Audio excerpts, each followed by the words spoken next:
parece interesante. Alguna vez, cuando era contigo y con Mike, hablaba del tema este famoso de yu, yuna, yuke, yumi, ¿verdad? La mezcla de todo eso. Bueno, algo parecido a eso ocurre con el superlativo. Por eso que se dice que el guaraní es muy expresivo, ¿verdad? Le doy el ejemplo. Yo digo, por ejemplo, poná, lindo. O puedo decir, ibate, alto. Igual, palabra por palabra.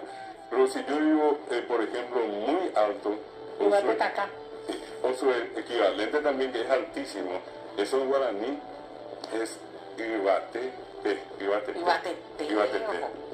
Ahora, si yo le quiero agregar, hasta allí me da el castellano, hasta el ibatete es el equivalente a muy alto o altísimo. Pero si yo digo ibate tereí, en ese caso es como decir muy alto.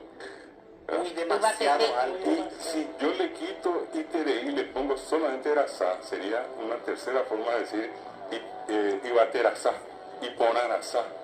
Cuando yo digo eso es como decir muy, tres veces. ¿Y tu tereí qué sería? Y tu tereí que es muy grande, grandioso en todo caso. Con devoción. Pero otra vez hay una más que vos podés usar ite, puedo usar itereí o ete y itereí, rasá.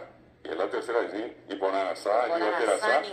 Pero cuando mezclas todo y decís itereirasá, eso es como nada. Yo puedo decir iponá itereirasá, y dibate tereirasá. Y repito, eso es como decir muy, 4 veces, alto o lindo. Y eso es lo que normalmente el castellano no tiene.